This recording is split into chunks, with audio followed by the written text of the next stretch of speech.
Sarah often felt a quiet ache in her heart, a feeling that grew bigger each day, just like her belly. She was going to be a mom soon, and that was a wonderful thought. But it also brought a lot of worries. The biggest worry of all was where she and her baby would live. Sarah was a kind person, always ready to help a friend, but life hadn't been easy for her. She didn't have a big family to lean on, and her job didn't pay much. Every evening, after a long day, she would sit by her small window, looking out at the busy city streets, and sigh. She'd spent months looking for a new place. Her tiny apartment was barely big enough for one person, let alone a new baby with all the clothes, blankets, and toys they would need. Each time she saw an advertisement for a new home, her hopes would flutter like a trapped bird, only to crash when she saw the price. Everything was so expensive. She didn't want fancy or new. She just wanted safe and warm. A little garden for her baby to play in someday would be a dream come true, but even that seemed impossible. Before we continue, make sure to like and subscribe to never miss a new video. And tell me, where are you watching this video from? I love seeing all different people come together for these stories. Sarah had saved every penny she could. She skipped buying new clothes, cooked simple meals at home, and walked everywhere instead of taking the bus. Her savings grew slowly, a small pile of money that felt too small for such a big dream. She knew she couldn't afford a nice house in a friendly neighborhood. Those were for people with more luck and fatter wallets than hers. Sometimes, when she felt really down, she would gently rub her belly and talk to her baby. "Don't worry, little one," she'd whisper. "Mommy will find us a home, a special home, just for us." She tried to believe her own words, even when doubt crept in like a shadow. She longed for a quiet place, away from the loud city, a place where her baby could grow up with fresh air and sunshine. But every door she knocked on, every phone call she made, seemed to lead to another dead end. The world felt like it was closing in, and her heart felt heavy with the weight of her worries. She just needed a chance, a tiny bit of luck, to find that one perfect spot for her and her little miracle. One chilly morning, after countless disappointments, Sarah was looking through an old newspaper. Most of the house ads were still too much, but then her eyes caught a tiny listing at the very bottom of the page. It spoke of a quaint country cottage far from the city, needing a little love. The price was shockingly low, almost too good to be true. A flicker of hope, small but persistent, lit up inside her. The next day, Sarah took a long bus ride, then walked even further down a dusty, winding road.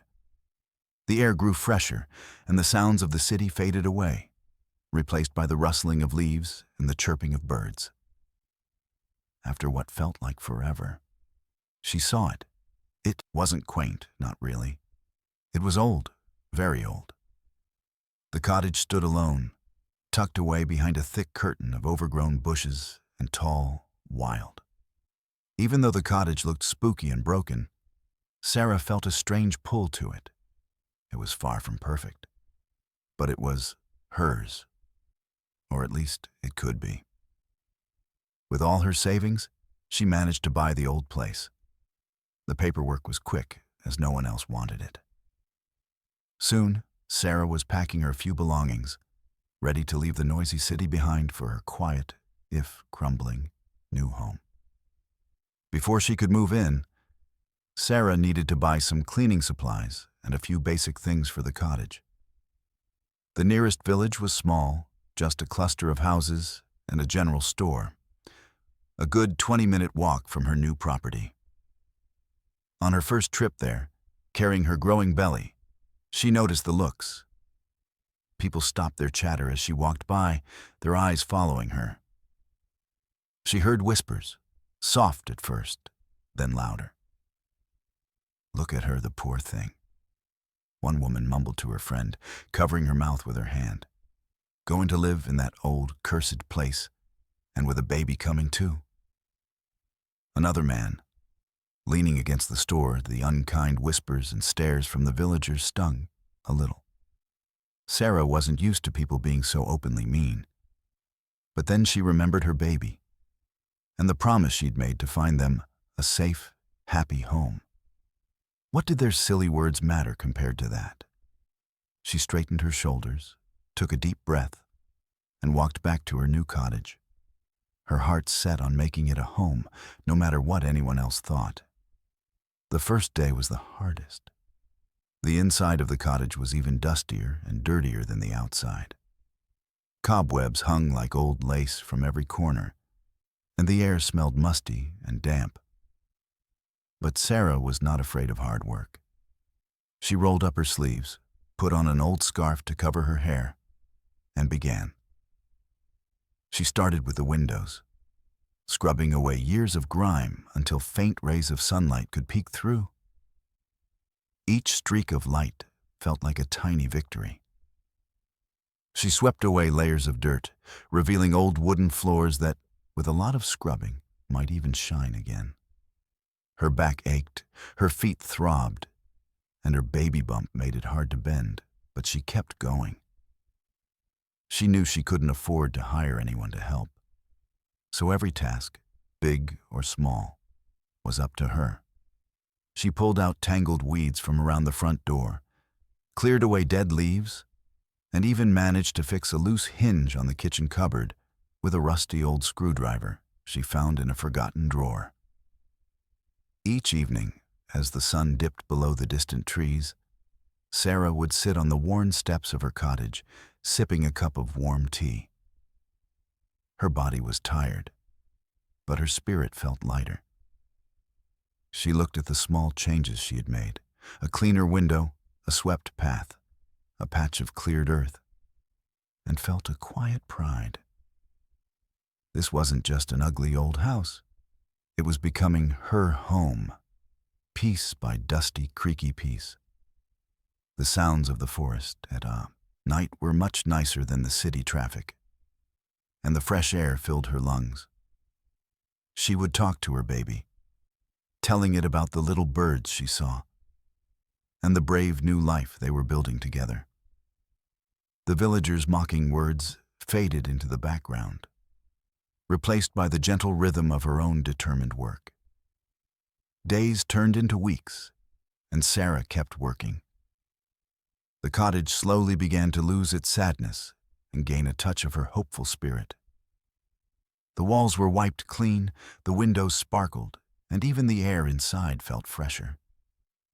She had painted the small bedroom a soft yellow, imagining her baby sleeping peacefully there. One sunny afternoon, Sarah was cleaning the living room, which was the largest and dustiest room in the cottage.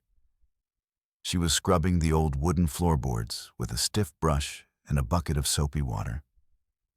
It was tiring work, especially trying to reach into all the corners without straining her back. As she pushed the brush into a forgotten spot behind where a big, heavy old armchair used to sit, she felt something odd. Thunk. The brush made a different sound. She knelt down, her belly making it a little hard, and looked closer.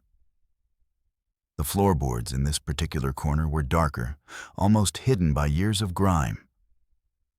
She scraped away some of the dirt with her fingernail and realized one of the boards wasn't quite like the others. It seemed a little shorter, and there was a tiny, thin gap along one side, almost invisible. Curiosity sparked in Sarah's tired eyes. She pushed gently on the board with her finger. It wiggled a little. She pushed again, a bit harder this time, and felt it give way. It was loose, not broken, but designed to be lifted. It was hidden so well, tucked away in that dark corner, that anyone not scrubbing every inch of the floor might never find it. Her heart began to beat a little faster. It felt like a secret. She tried to lift the board, but it was stuck tight. She found an old, dull butter knife in the kitchen and carefully slid it into the thin crack. With a gentle twist and a small grunt, she managed to pry up the edge of the board. It slowly lifted, revealing a dark, dusty space underneath. What could be hiding there after all these years? She peered into the gloom, a mix of excitement and a little bit of nervousness bubbling inside her. It wasn't empty. Something was definitely there. The dark space beneath the floorboard was deep, and Sarah couldn't quite see what was inside. She carefully reached her hand down, feeling around in the dusty darkness. Her fingers brushed against something hard and smooth, made of wood. It was a box. She gently pulled it out, bringing it into the sunlight that now streamed through her clean window. It was a small wooden box, not much bigger than a shoebox, but much heavier. It was made of dark, old wood, smoothed by time and covered in a thick layer of dust. Little carvings of leaves and swirling lines decorated its sides, though they were hard to see under all the dirt. There was no lock on the outside, just a simple metal clasp that had rusted a bit over the years. Sarah sat down on the floor, holding the box carefully in her lap. Her heart thumped with a mix of excitement and wonder. Who had hidden this box? And why? This cottage was full of secrets, she realized. She gently wiped away some of the dust with her sleeve.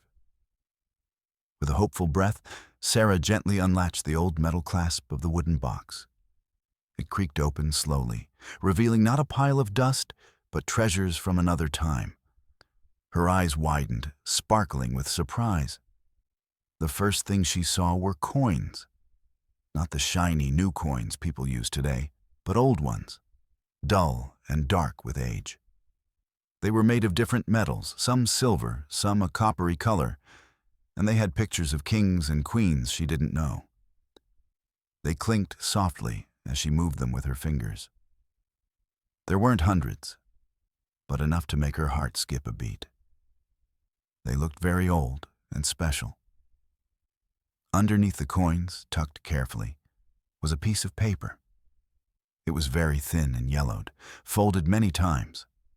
The ink had faded so much that some of the words were hard to read, but she could tell it was a letter. It felt delicate, like it might crumble if she wasn't careful. This was clearly a message from long ago, waiting to be read. And then, nestled beside the letter, was something even more curious. A key. It wasn't a normal house key. This key was long and slender, made of dark, heavy metal with a fancy, swirly top and a very old-fashioned, intricate bit at the end. It looked like a key from a storybook, a key that would open something grand and mysterious.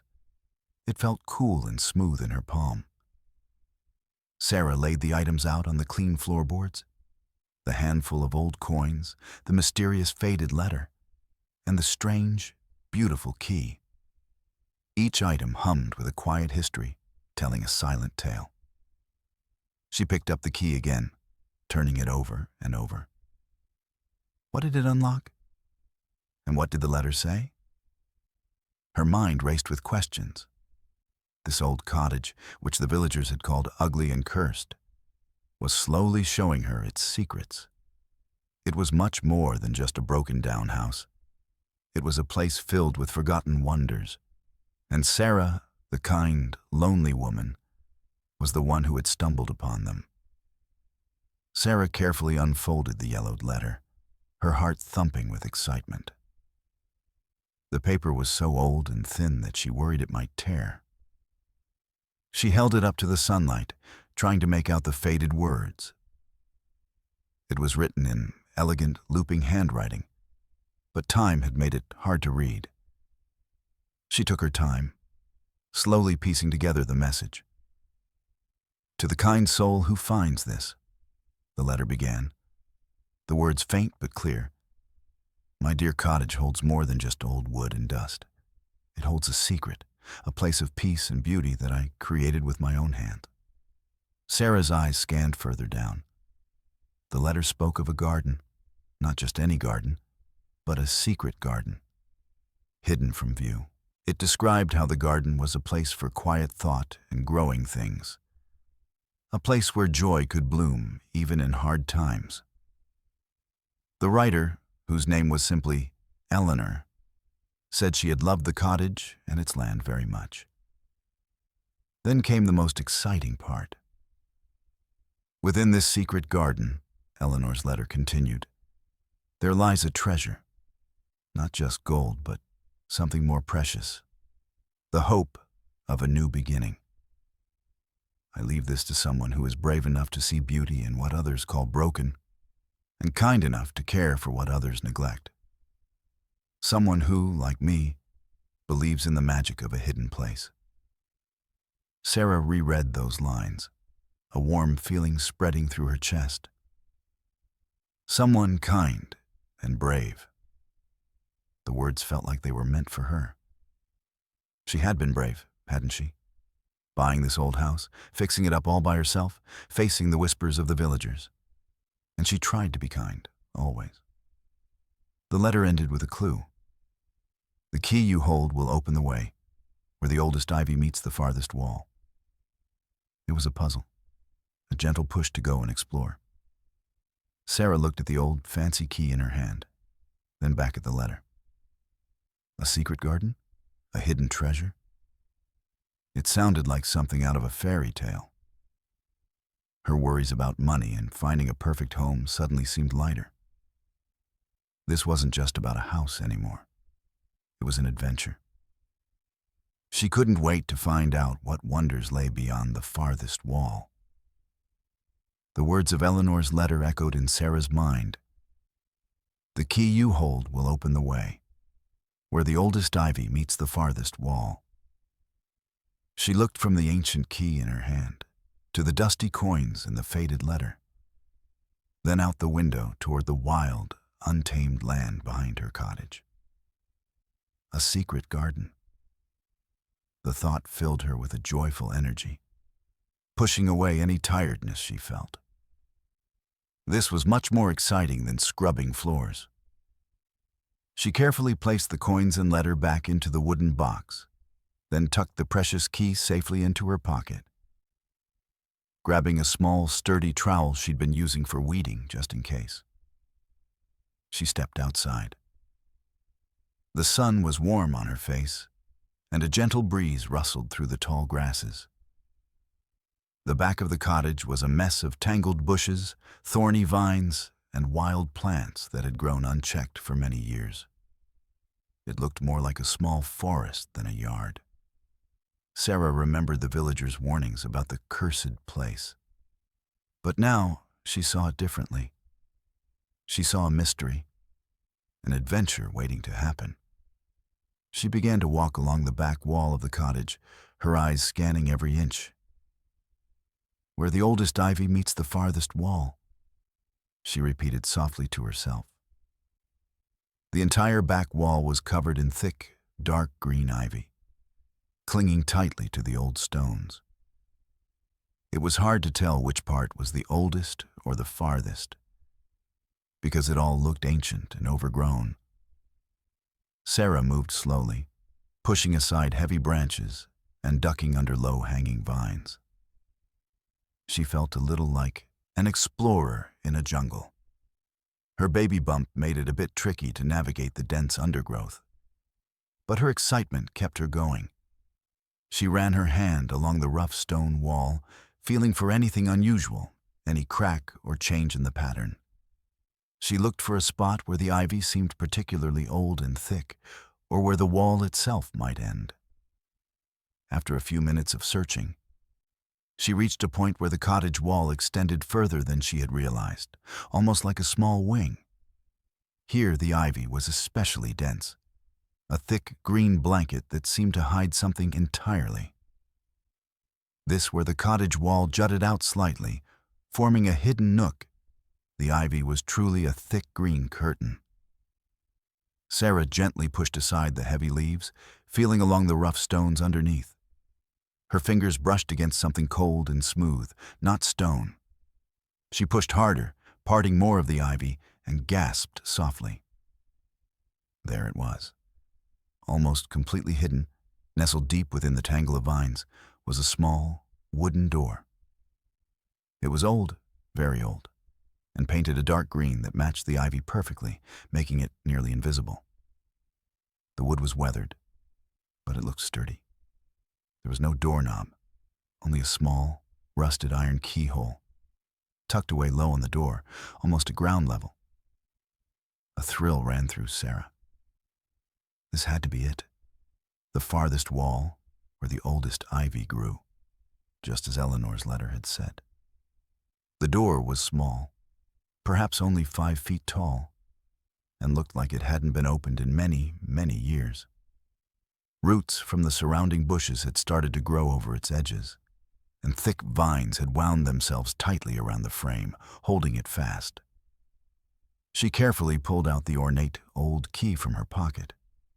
It felt heavy and important in her hand. Her heart beat a little faster with a mix of anticipation and disbelief.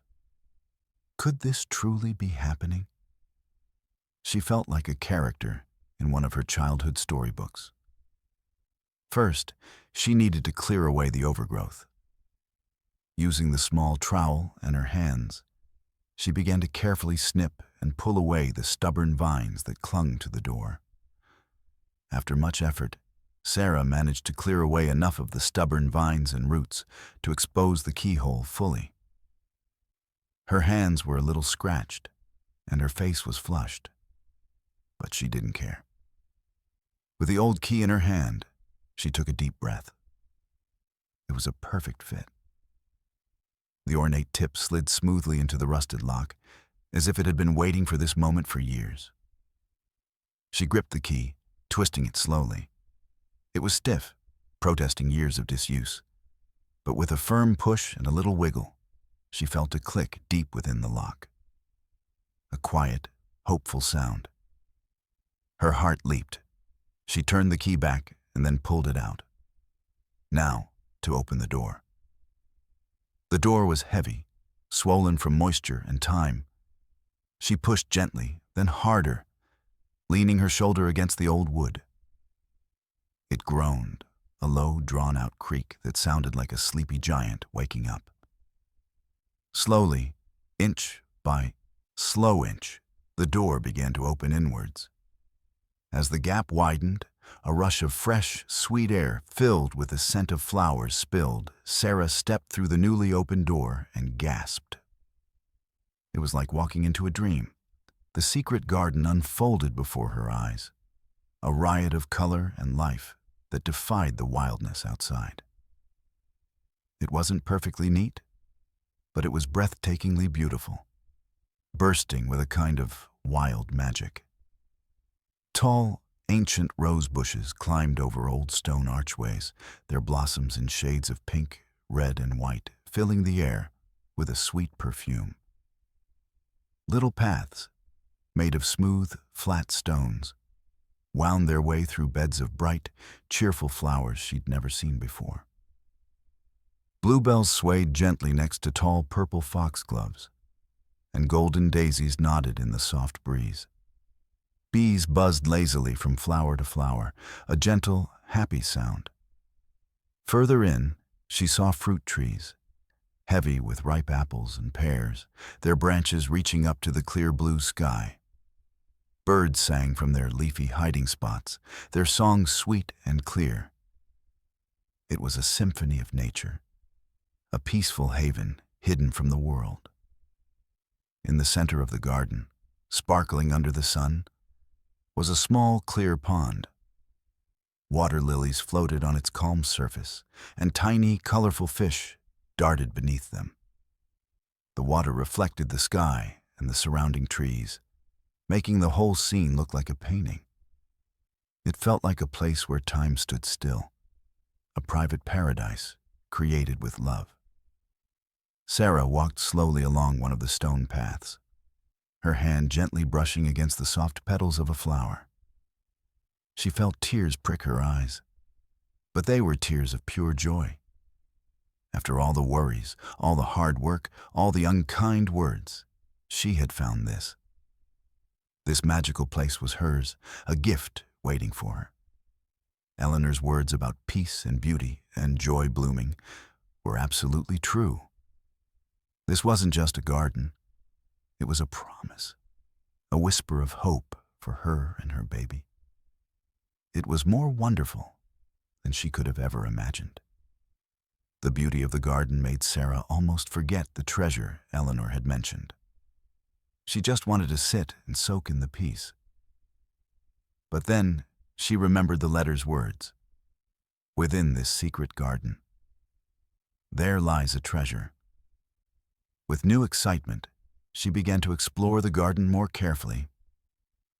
She walked past the fragrant rose bushes, admired the plump fruit on the trees, and peered into the sparkling pond. She looked under benches, behind thick bushes, and along the winding stone paths. The garden felt vast, even though it was tucked away. Finally, as she reached the very center of the garden, near the pond where the water lilies bloomed, she saw it. Tucked neatly under the shade of a large, old oak tree, almost blending in with the roots, was a small chest.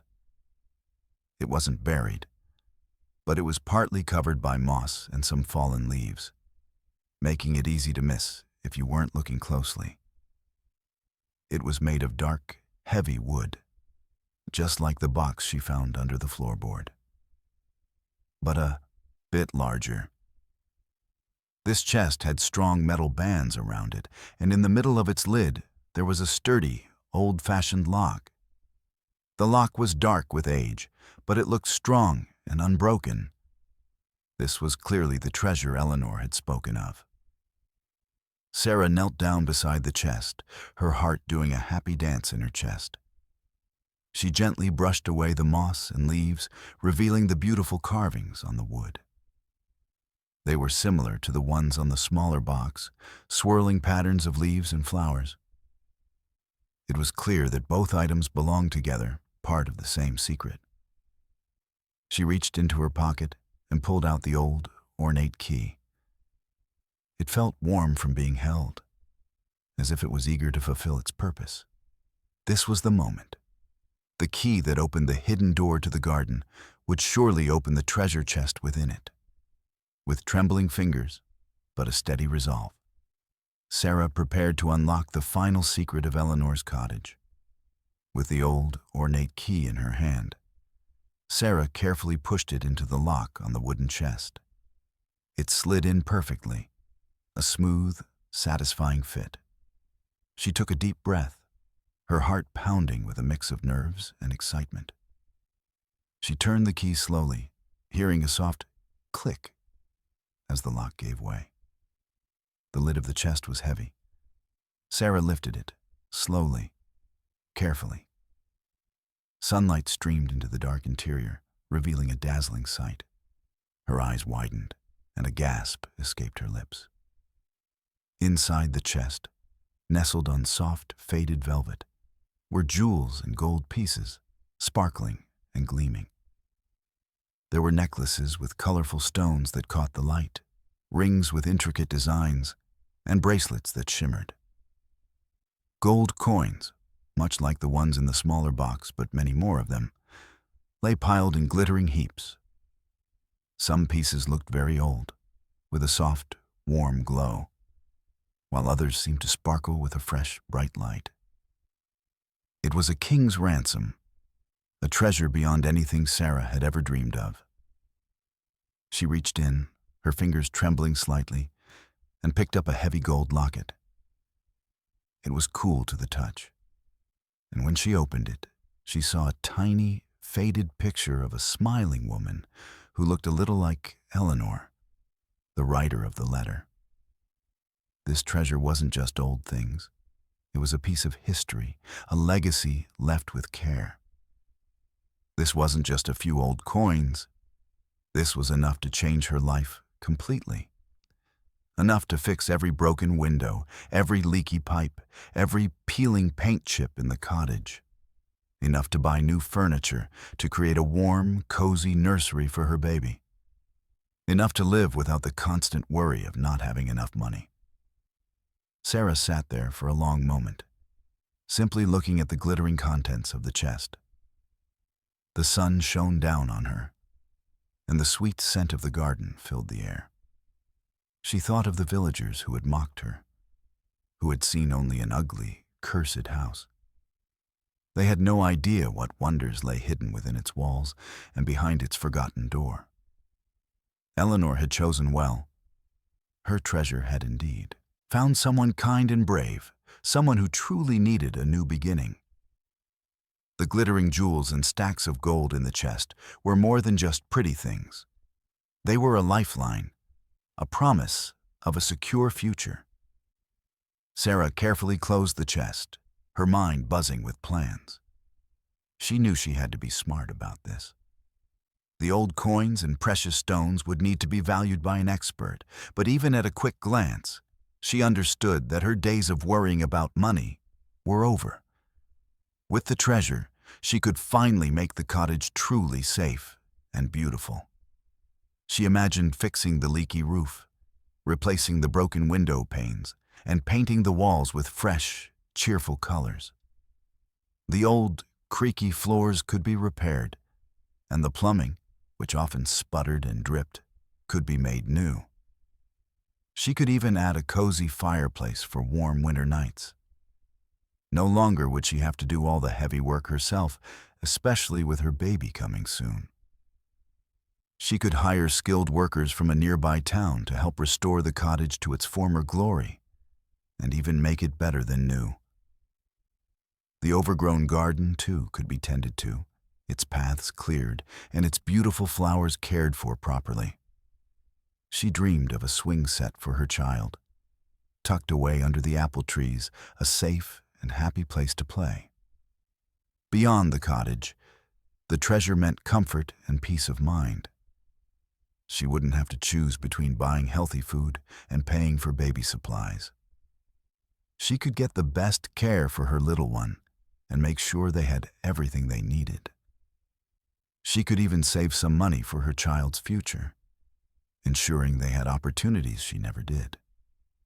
The weight of the world, which had pressed down on her for so long, lifted. The mocking whispers of the villagers, who saw only a poor, pregnant woman buying a ruined house, faded into nothing. They couldn't see the magic, the history, or the incredible luck that had waited for her within those crumbling walls. Sarah felt a deep sense of gratitude to Eleanor, the kind soul who had left such a thoughtful legacy. Her new life, filled with comfort and joy, was about to begin. Sarah moved quickly but quietly to have the treasure valued. She drove to a larger town, far from the prying eyes of the village, and found a trusted expert. The news confirmed her wildest hopes. The jewels and gold were indeed very old and very valuable, worth a fortune. Soon, the old cottage started to buzz with activity. Vans arrived, bringing builders, roofers, and plumbers. The wild, overgrown yard began to transform as gardeners carefully restored Eleanor's secret garden, making it even more beautiful. Word travels fast in a small village, even without Sarah saying a word. When the villagers saw the new roof being installed, the fresh paint going on the walls, and the beautiful flowers blooming in what they thought was just a patch of weeds, their whispers changed. "Did you see that?" Mrs. Gable, the woman who had mumbled about a cursed place, asked her friend at the general store. "The cottage looks completely different, like new." Mr. Henderson, who had scoffed about the money pit, scratched his head. "And those workmen, they're from the city. Costs a pretty penny to hire them. Where did she get the money?" Soon, the truth, or at least a version of it, began to spread like wildfire. "She found a treasure," someone exclaimed. "A chest of gold and jewels hidden in the house." The story grew with each telling, becoming more and more exciting. The villagers, who had mocked Sarah and her ugly house, were now full of surprise. Their laughter turned into amazed murmurs, and then into something else. Regret. They remembered their unkind words, their judging glances at the pregnant woman who had worked so hard. They saw the beautiful home rising from the ruins, and the gentle, strong woman who owned it. When Sarah next visited the village store, the silence was different. Instead of whispers, there were nods and hesitant smiles. Old Mr. Henderson tipped his hat. Mrs. Gable offered a small, apologetic smile. Sarah, with her glowing belly and calm confidence, simply smiled back. She didn't need to say anything. The cottage and its newfound beauty spoke for itself. The villagers understood, without a single word being exchanged, that they had been wrong. With her cottage beautifully restored and her future secure, Sarah didn't forget the village that had first greeted her with whispers and judgment. She was a kind person, and Eleanor's letter had spoken of leaving the treasure to someone with a kind heart. She felt it was important to share her good fortune, not just for herself, but for the community. One sunny afternoon, Sarah walked into the village general store, not for supplies this time, but with a purpose. The owner, Mr. Grumbles, who had once given her a sour look, now offered a polite nod. Sarah smiled warmly. "Mr. Grumbles," she began, "I've noticed the old playground could use some help. The swings are broken, and the slide is rusty. I'd like to pay to have it fixed up so all the children in the village have a safe place to play." Mr. Grumbles' jaw dropped a little. "The playground? That would be wonderful, Miss Sarah, but it's a big job." "I know," Sarah replied gently, "and I'm happy to cover the costs." A few days later, a crew arrived in the village. They replaced the old wobbly swings with new, sturdy ones, painted the rusty slide a bright blue, and even put down soft wood chips to keep the children safe. The sound of children's laughter soon filled the air, a joyful music the village hadn't heard in years. Sarah also learned that the local school needed new books and art supplies. She quietly made a large donation, enough to fill the school library with exciting stories and provide colorful paints and paper for every student. The school headmaster, a kind old woman, came to Sarah's cottage to thank her, her eyes glistening with gratitude. "You've been a true blessing to our village, Miss Sarah," she said, holding Sarah's hand. We were wrong about you." Sarah just smiled. She knew. She saw the change in people's faces, the warmth in their greetings. Her acts of kindness, flowing from the treasure she had found, were slowly mending the bridges that had been broken by earlier judgment. She wasn't just fixing a cottage. She was helping to fix a community. The smiles and nods Sarah received in the village grew warmer each day. The playground, now bright and inviting, was always full of happy children, and the school buzzed with new books and art projects. These were clear signs of Sarah's generosity, and the villagers could no longer ignore the truth about her kind heart. Old Mrs. Gable, who had been one of the first to whisper, approached Sarah one afternoon while she was admiring the new flowers in the village square. Her face was soft, with a mix of shyness and shame. "Miss Sarah," she said, her voice a little shaky, I want to tell you how sorry I am. We were all so quick to judge you when you first came. We saw only an old house and a pregnant woman with no family, and we spoke unkindly." Sarah looked at Mrs. Gable, her eyes gentle. "It's all right, Mrs. Gable," she replied, her hand resting on her round belly. "I understand. Sometimes it's hard to see what's truly inside, or what someone is capable of, when things look rough on the outside." But you, Mrs. Gable continued, tears welling in her eyes. You saw the good in that old cottage, and you've brought so much good to our village. You are a blessing, not a burden. We were so wrong. Other villagers, hearing Mrs. Gable, slowly gathered around. Mr. Henderson, the store owner, stepped forward. She's right, Miss Sarah. We judged you unfairly. We thought you were foolish, buying that old place. We didn't know your strength or your heart. He offered a sincere bow of his head. Sarah looked at their faces, no longer filled with mockery, but with genuine regret and respect. It was a powerful moment. She had enough.